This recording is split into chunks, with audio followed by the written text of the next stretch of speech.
Guys, so um the title kind of speaks for itself.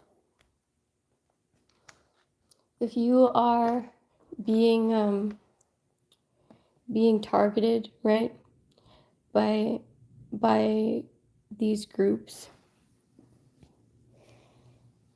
chances are they know somebody who's abusing their power. Right? So I was really thinking about like how many times I was in an incident, okay, where the authority figure in my situation had done something wrong or had abused me in some way. Okay, so I was writing them down, and there was a lot. There was a lot. Okay, so I'm going to speak on them. So I just want to go. I just want to start off by saying, like, I wasn't surprised one bit. Okay, when these RCMP officers, they closed my file right away when I told them that I had confirmation that my device was illegally hacked. Okay, it didn't surprise me. It just told me something, right? So just make sure you're being observant in these moments. Like what did they say when they got back to me? How long did it take for them to get back to me? Right? If I tried to call them back, did they call me back? Right? Take everything into account because it'll tell you a story.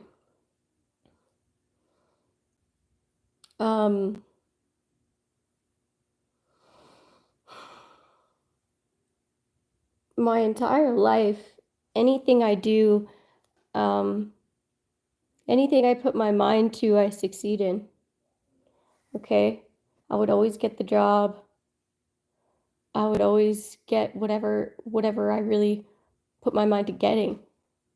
So it was very odd when this all started to occur that then now nothing could go through. That then now nothing was working out for me. Right? And I've immediately noticed being followed. Okay? When you go from being free to live your life to having multiple people follow you for no reason, you feel it. You feel that vibration. Okay? And it's annoying. It's as if I never really sleep very well. Even if I do get a good sleep, it's still not that great. It's as if I feel like I'm disappointed in a large group of people that I don't even know. I'm disappointed in us as a society, and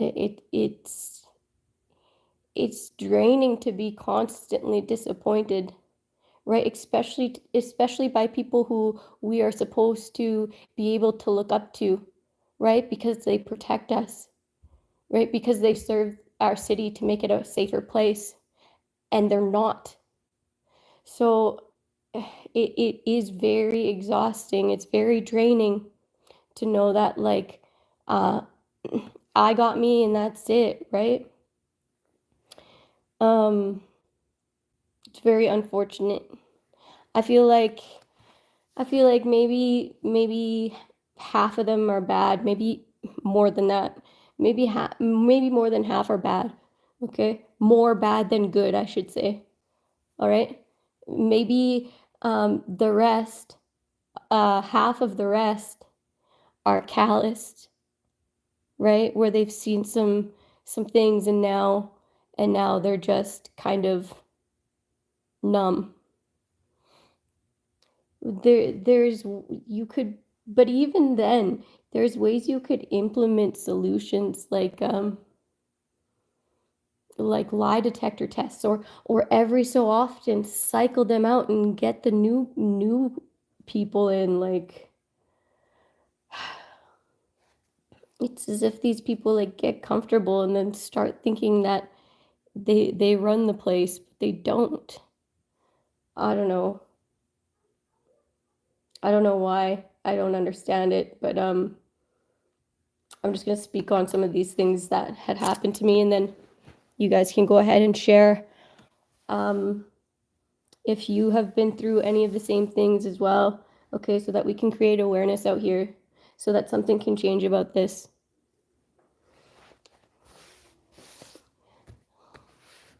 Okay, so I had gotten arrested for something that I didn't do. My ex and his ex, okay, he got her to stay at our house, and I went to the grocery store, and I came back, and my kid was fucked up. Okay, his pupils are really dilated, and they had drugged my kid. When I had ended up going to the hospital, well, they threatened me not to, but when I ended up going to the hospital, CPS was informed, obviously, and the cops arrested me without even asking me any questions at all. So with being falsely arrested that time, okay, they charged me with neglect, causing bodily harm. And I was just trying to save my baby, you know? So with that, they said that I had to stay in Saskatchewan, and my parents live in Alberta, so my kids were going to stay with them. And after that, I didn't get to see my kids for a really long time after that. Like a really long time. I remember like I bought these little books, and I would write in them, and I would put stickers in them just so that I felt like I was interacting with them. But something happened there with that separation. Something happened, okay? I felt like my chest was empty. Like there was a huge void, right?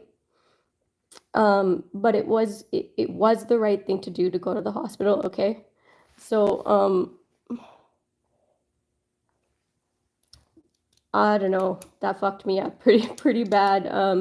I know that they took my phone. I asked for it back once all the charges were dropped, okay? Because 2 years after, when I had a trial, it was like open and shut. The charges were dropped. Those cops had absolutely nothing. They didn't give me that back. They stole my property there. Okay? I remember that I was dry heaving to the pool. Like, I was so hungry in there. I was so fucking hungry. They didn't feed me anything. When my ex, after that, he had shot at me, okay? He shot at me with a shotgun. And the guy that was with me, he was jealous, right? But this is after the fact, after he's already with his ex. But anyways, that guy got hit. He got hit. So after that, I went to this shelter, and I just knock out. I just went to bed, right? So then the shelter lady was like, "Tori, we got to talk about the bullet holes in your door." And she had reported it to the police. Like, I forgot to cover it up, or like I didn't even think to cover it up or whatever, right? So then the cops come there, and they like were taking pictures of the shrapnel, whatever, and they were it was just one officer, and then he was like taking it as evidence or whatever. And then he like 2-footed into my center console and found some like knuckles, right? Like some brass knuckles buried real deep in my center console. And then he charged me for those without a warrant. And like I was so like out of it. He was like, "What are these?" And I was like, "Well, knuckles, obviously." And then I was like, "But they're not mine." And then he was like, "That doesn't matter. You're in possession of them." And I was like, I forgot that they were even in there. And then I told him the truth about the story. But like I stole them from somebody else, right? So that they couldn't use them on me. And I just threw them in there. I forgot about them. Anyway, he charged me with that without a warrant. And he was like, "So you're going to come give a statement or I'm going to charge you with this weapons charge." So he's kind of like using that as leverage for me to come give a statement. So I was like, "What's another charge?" I think that's what I told him. But I was just mad that he was like trying to lure it over my head like I was so mad about that. So I'm like, "Fuck off." And you didn't have a warrant, so what the fuck? Um, anyways, it was about a few days later that they seized my Jeep. Okay, they wanted to fingerprint it, whatever. Um, and when I had gotten my Jeep back, that warrant for those knuckles was on my passenger seat, a paper, backdated for that when that happened. So, like, I'm pretty sure if you were to go into the database or whatever, you would see that it's like days after and then just backdated. I'm like, okay. Okay then. Um, there was this incident in Saskatoon, okay, with the Saskatoon RCMP. I had been like running from a situation because I was being followed. I was being followed like really hardcore. I remember I was in like Walmart and I like walking around, and I just like recognized that this old skinny man was like following me everywhere I went. And then I went to a really weird place. Okay, I went to like the automotive place there, like where it's like where paint is and spray paint and like automotive parts. And then like I went to like the women's panties, and then I went to the kids stuff, and like he followed me everywhere I went. He was driving like a red truck at the time, okay? And it was the same truck that followed me into the parking lot. And then I had called Salvation Army because these cops went to the YWCA that I was staying at, like the women's shelter I was staying at, and had told them something about me that then had all public shelters deny me of stay. Like they refused to let me in. Okay, I was thinking that this was because of false reports, but who knows what those cops told those people, but something bad enough to have me not have any shelter. And it was 40 below outside. So because of that, I called the Salvation Army, and they tried to put me into this motel. And then I was like, okay, I'll be there shortly. On my phone, I called them on my cell phone, right? My cell phone that is now tapped, right?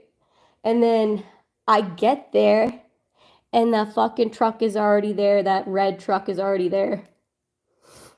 So like instantly I'm just like kind of panicking, but I have nowhere else to go. And then when I was in my room, I'd finally called this lawyer that my parents hired for me. They paid for it. And I told him, I was like, I have had such a long day. I know that we missed court today. And he was like, actually, no, we didn't. I was there. I represented you. And then he was like, remember when you came in, you signed documents, you signed it, you signed and said that it was okay that I speak on your behalf. And at the moment, at that time, I was just like, oh, okay, at least I didn't miss court, right? At least I didn't miss court. But I had such an adrenaline filled day that I couldn't even argue with this fucker, okay? And it was made that way. Like I was made to miss court and I was made to have a stressful day so that I didn't want to deal with it. But if I read those documents, all I signed was a retainer. I would never sign for someone to represent me. I am always in court. I always am there no matter what, even if I do have representation. Sometimes I don't even have representation. I represent myself. Okay? So that was a lie in itself, but so who knows what happened that day, right? So when I was like, I couldn't sleep in that room. Like it was just too eerie. Okay. If I felt like somebody was trying to like be like some sort of predator to me. Like I felt like that guy was gonna rape me or something. And then the people next to me in the room next to me, they were like being so loud and they were like playing this video of like the noise of a jigsaw, right? To have me like think that there was some sort of jigsaw. It was so fucked up. And then so I got scared enough I called 911, okay? Um just to say I think I told them I was like I didn't tell them that because I didn't want to sound crazy, but I told them I was like there's like domestic violence here, like come and see me, like I pretend like I was like a victim of domestic violence there, right? And because I had reason to believe I was in immediate danger from being followed and then all this weird shit going on at really late at night. Okay. Those cops, they didn't even come see me at all. They didn't come see me at all. They didn't even come to that 911 call. Okay. So that's when I knew, like, I was like, what the fuck is really going on? So I remember, like, I saw a cop at these lights and I, like, fucking, like, did, like, I don't know, like whipped a shitty, like, or did a donut. Like, I forget what I did, but like something really illegal right in front of them as they're stopped at this light and they didn't arrest me, right? So I knew that it was like some sort of open investigation for a do not detain, but it was all on false pretenses. It the premise of it was a lie. Me being arrested to begin with was a lie. Me being separated from my kids was a lie. So you really are guilty until proven innocent, right? And in that span of time up until your trial, these people will add so much pressure onto you, hoping you'll break. What else here? I had this really whack ass CPS worker, okay? She was like trying to be like an investigator. She told me that I was in a gang and that's why I got shot at after I had went through all of these traumatic events. She was holding my visitation over my head and I hadn't seen my kids for months. Months. Almost a year, I think. It was a long time. And she held my visitation over my head after I gave her everything she asked for. I had to go to the hospital every week and piss in a cup. I had to like, she made me do all these things and I did all these things and she still wouldn't give me my visitation. She was holding it over my head for me to give her information on these false reports that she had gotten. Obviously, they're false reports, or maybe she just made it up. I don't know. So for information I couldn't give her. So it's like she wanted me to admit to something I didn't do. Okay? And if not, I don't get to see my kids. So I told her that she's a piece of shit. No.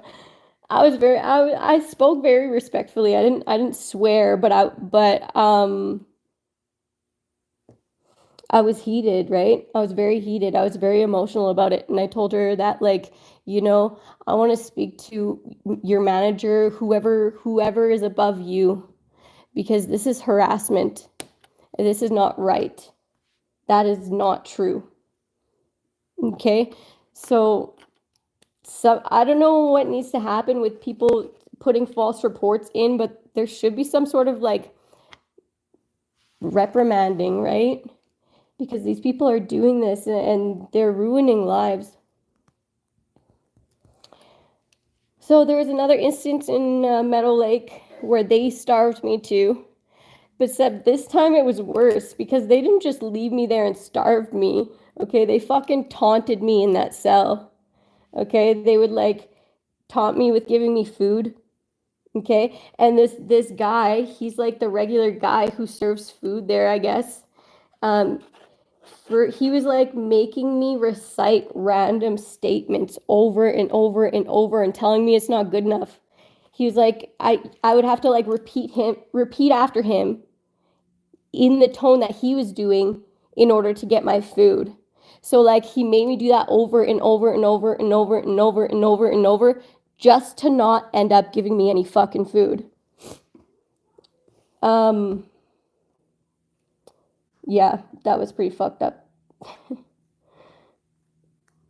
And then like I didn't get the same food as everybody else. I got food really, really late. Really late. Okay? And it was like a frozen, like a hungry man, right? And I'm pretty sure they spit in it or something, so I didn't even fucking eat it. I was like, well, I'm already starving. I might as well just fast, right? And I looked so scrawny and ratchet, man. Like leaving there after being like taunted and starved, I looked like that fucking Nine of Swords, that wolf in the Nine of Swords. Like I looked like it was so sad. I felt bad for myself. And they were like talking about these charges that weren't true, right? They were talking about my kids.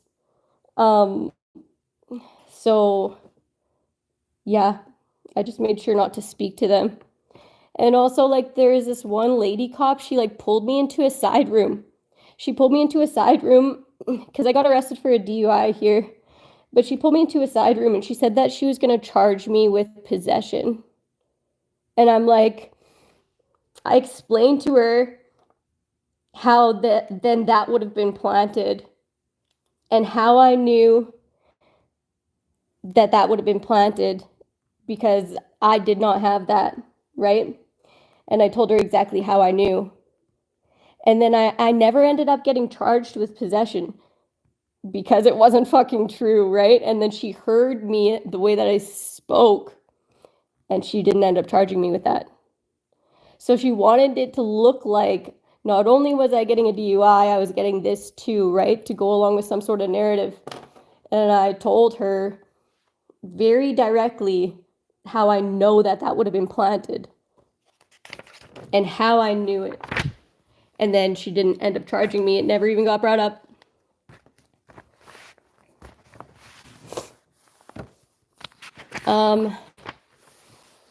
There was an incident where I had fallen sick. Okay, I was getting stabbing pain in my abdomen and I didn't know what it was. And nobody could find out what it was. I had been to like 3 hospitals with the stabbing pain, unbearable pain. And they didn't know what it was. They did like a series of tests. They didn't know what it was. This is like the 4th day of it happening. We called an ambulance and I like drove all the way to Shellbrook, I think it was, and then from Shellbrook to PA. And then in PA, they had got me on saline, okay, and they like intravenous, and they downed 2 bags of big salines, not like the average IV bags. They were big jumbos. I don't know what the fuck, but and then after that they had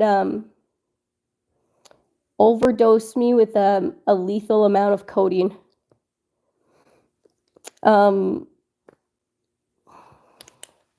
Yeah, I remember feeling like really foggy, and then I remember feeling every single one of my organs expand until I died.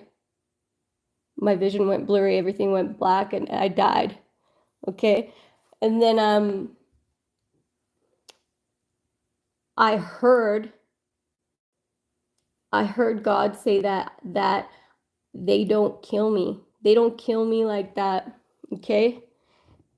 And then I saw like a fluorescent white light, like bright, bright, bright, bright, bright white light, as if I were born again, right? That's how I kind of like pictured it, is like this light.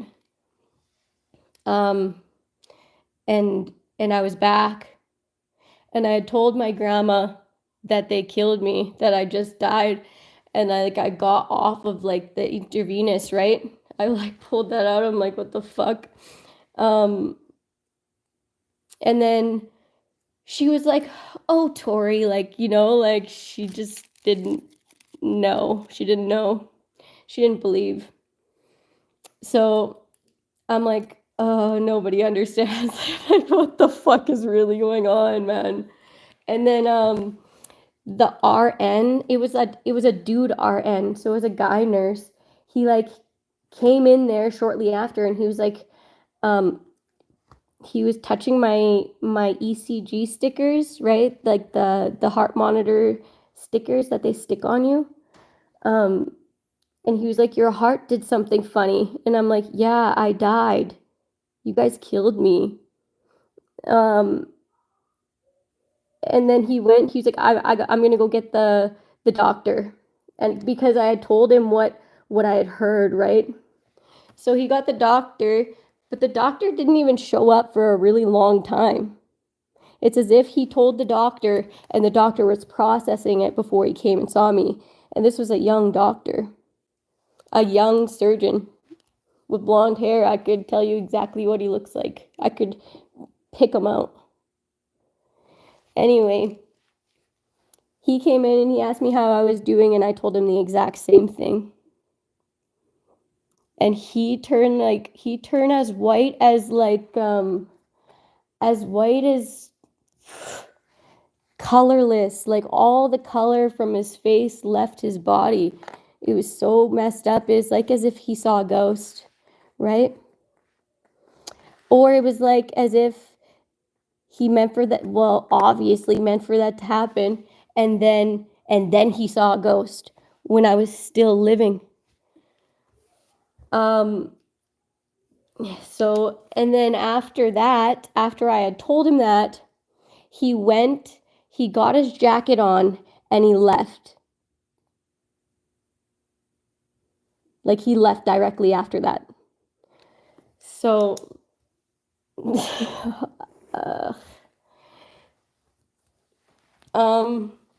and then of course, when I said something about it, people were gaslighting me about it. So I was oppressed. I wasn't able to speak on that without anybody trying to say that I was crazy, right? So I just didn't say anything. And I was just thinking, like, the day will come when I get my time, when I am heard, and I get my justice somehow. If it not be in this situation, it'll be in some other situation, and it'll be like back pay, right? Karmic justice. And I genuinely believe in that.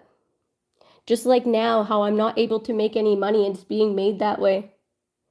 I believe that me doing my work from the kindness of my heart, I will get paid in the future, and it will be back pay, okay?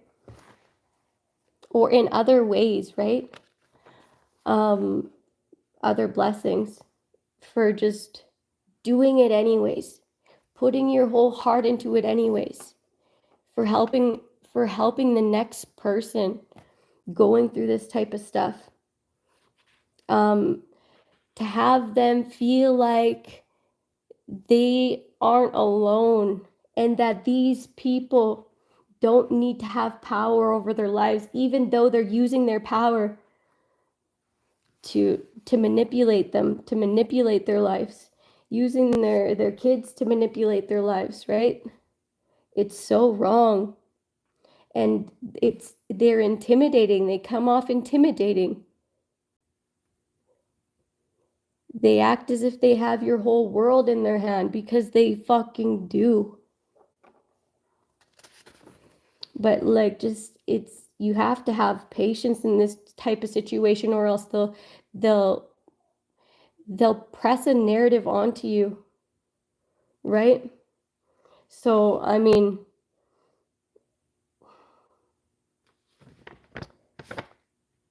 it takes a lot of strength, inner strength, a lot of courage, a lot of patience. It's hard to have patience when something is very close to your heart.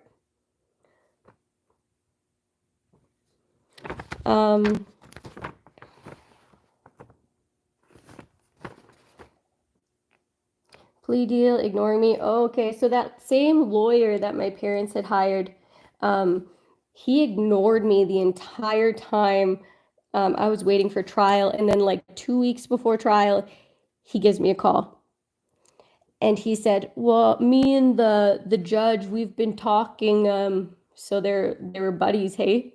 And we've come to decide that the best option for you here is to just take a plea.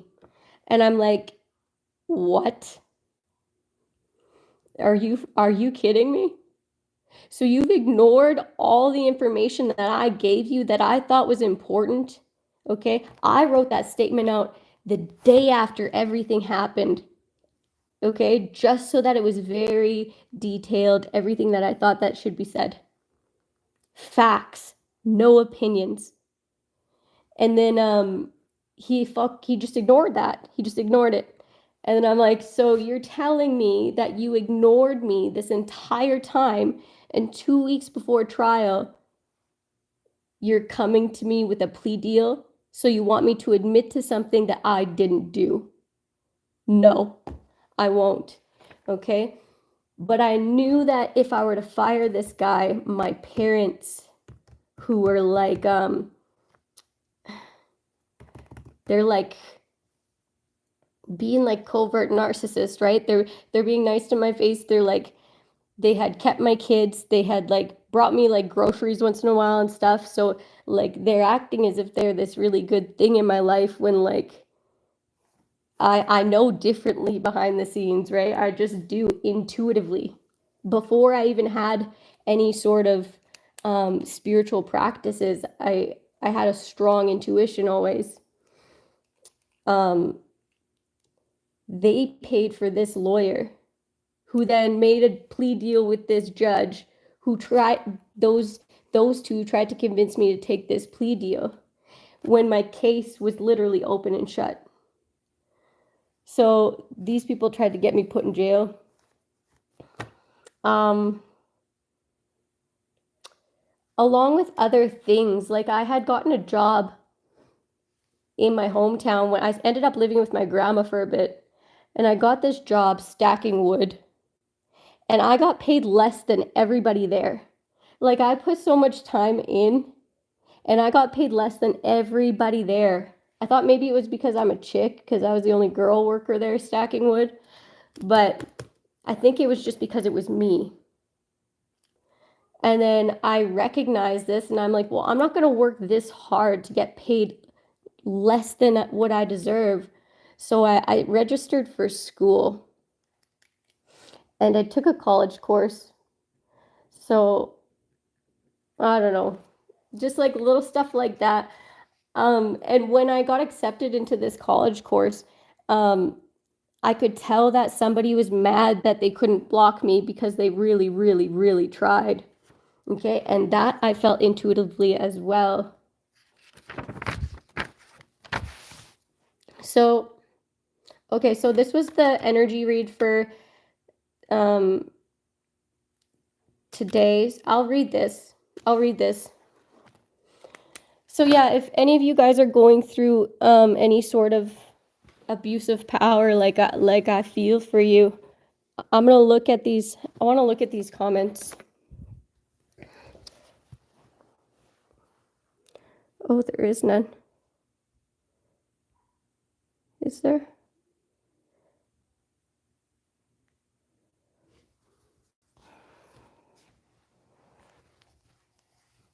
It's like this way.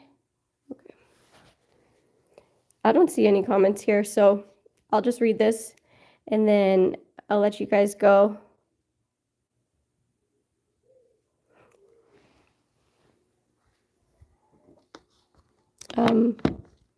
Thanks for listening, guys. Thanks for your continued support, your likes, comments, shares, subscribes. I really appreciate it. This is something that I hold close to my chest, right?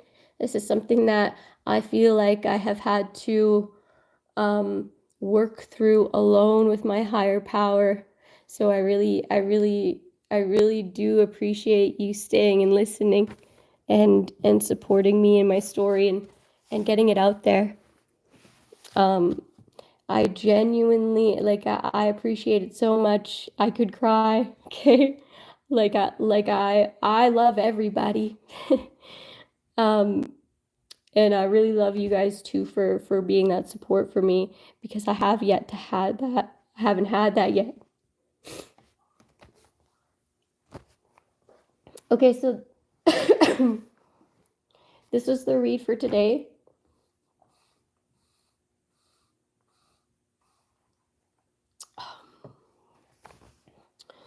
An investigation was put upon you for years. There was an insane individual that was projecting their problems onto you. They labeled you as a shit disturber, saying the worst things about you to anybody they came across, enlightening them to how you're trying to put your projections onto them, okay? Because they were watching you, right? So because these groups of people were watching you, they were able to hear your side. So then this person had to then deflect that somehow. They were like flip-flopping the roles. What made this person insane, what the insane part is the lies that this person told about you were the actual truth about the things that they participate in. So these nasty things that they were saying about you, those are things that they actually do. They feel like you're such a disturbance to their plan, to their story, because the way you speak, okay, your enlightenment and true character shines, and it is proof enough that you don't have these problems at all. They underestimated your abilities to investigate for yourself, despite being covertly looked into and judged. The others watching, they underestimated how deranged that this person really is. There's a current investigation being done on this twisted individual. It's becoming extremely disturbing, this investigation. So much shit is being brought to the light. A lot from this person's past. Okay? Not only the way that this person downplayed how much they were messing with you in your life and got people, everyone to join hands, everyone that they could to join hands in targeting and gang stalking you. Okay? Other things from their past. But they downplayed this to people so they would join hands, okay? And sold them a complete lie. So in downplaying your story, in downplaying what they did to you, okay? This is exactly why when they hear their own actions and what those actions entail, their heart will literally hit their stomach, okay? they'll lose any confidence that they have left in that moment. So I was surprised that I got that their heart would hit their stomach, right? Because this person seems kind of heartless, but it's there. It's just only thinks to self. Oh gosh. So that was the reading for today. It's kind of off topic, but maybe they kind of coincide, that person and the abuse of power. Have a good day, people. I'm going to probably take a few days off just to let my voice heal so that I can come back with my natural voice. It's not going to get better if I keep speaking all the time, right? I just need to give it a good rest. Have a good day, people.